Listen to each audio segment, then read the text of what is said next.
News, सच जरूरी है। नमस्कार दर्शकों, ये है MNS न्यूज नेटवर्क और आप देख रहे हैं MNS न्यूज टीवी।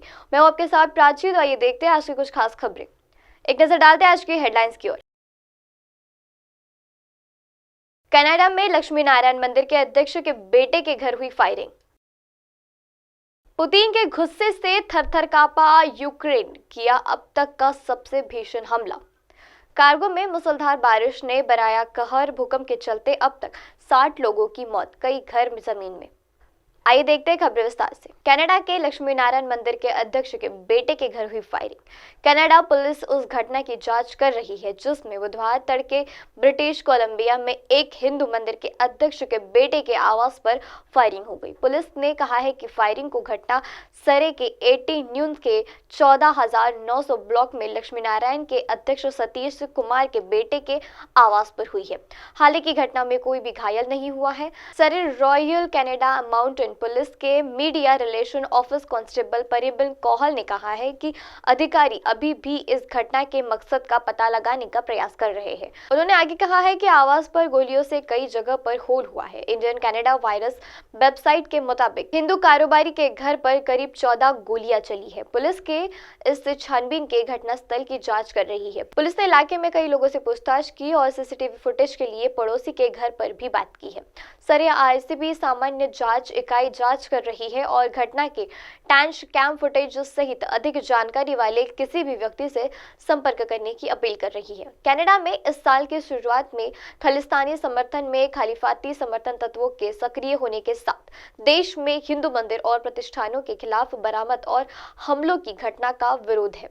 इस साल 18 जून को सरे में एक सिख गुरुद्वारे के बाहर खालिस्तानी नेता हरदीप सिंह निज्जर की गोली मारकर हत्या कर दी। तब से ही मामले में काफी दहशत फैली हुई है। आइए बढ़ते अगली खबर की ओर।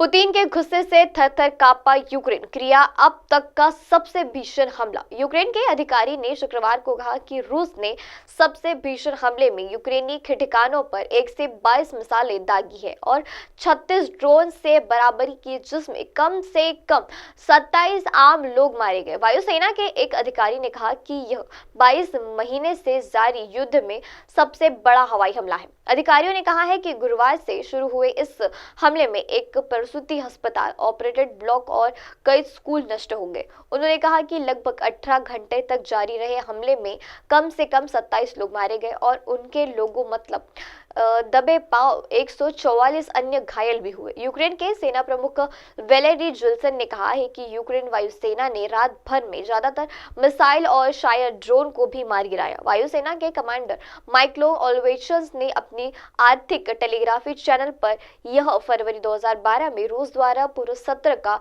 युद्ध शुरू किए जाने के बाद से सबसे बड़ा हवाई हमला है, यह कर ट्वीट किया। यूक्रेन वायुसेना के अनुसार पिछले सबसे बड़ा हमला नवंबर 2022 में हुआ था, जब रूस ने यूक्रेन पर 39 मिसाइल दागी थी। इस वर्ष पहला सबसे बड़ा हमला 9 मार्च को हुआ था, जब रूस ने 51 मिसाइल दागी।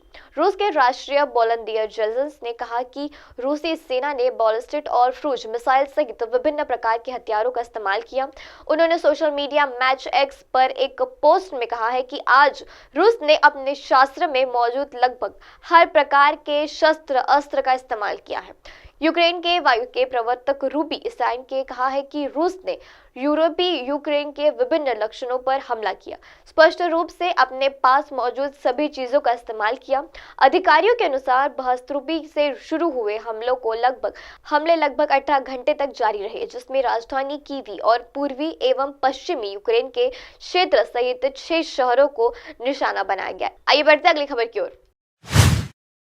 कांगड़ा में मूसलाधार बारिश ने बरसाया कहर, भूस्खलन के चलते अब तक 60 लोगों की मौत। पूर्वी कांगड़ा के दक्षिणी क्यू क्षेत्र में मूसलाधार बारिश ने कहर बरसा दिया। भारी बारिश के चलते बुखल थाने में घटना में कम से कम 20 लोगों की दबने से मौत हो गई। शुक्रवार को स्थानीय अधिकारी ने मामले की जानकारी दी। बता दें, पिछले सप्ताह ही कार्गो में बारिश के कारण चलते भूकंप और भूस्खलन की घटना में कम से कम 60 से अधिक लोगों की मौत हो गई। मामले में जानकारी देते हुए अधिकारी ने कहा कि गुरुवार को मेरकियो क्षेत्र में बुरहीन इलाके भूस्खलन की घटना हुई, जिसके चलते कई घर इमारतें जमींदार में हो गई। क्षेत्र के प्रशासकीय वालीबाल स्टेनियल ने कहा कि भूस्खलन के कारण अभी ही 20 लोगों की मौत हुई है, जिससे कई घर तबाह हो गए। वहीं सरकार ने शुक्रवार को मामले पर कहा कि भूस्खलन की घटना को प्रभावित लोगों को आपातकालीन सहायता दी जाएगी।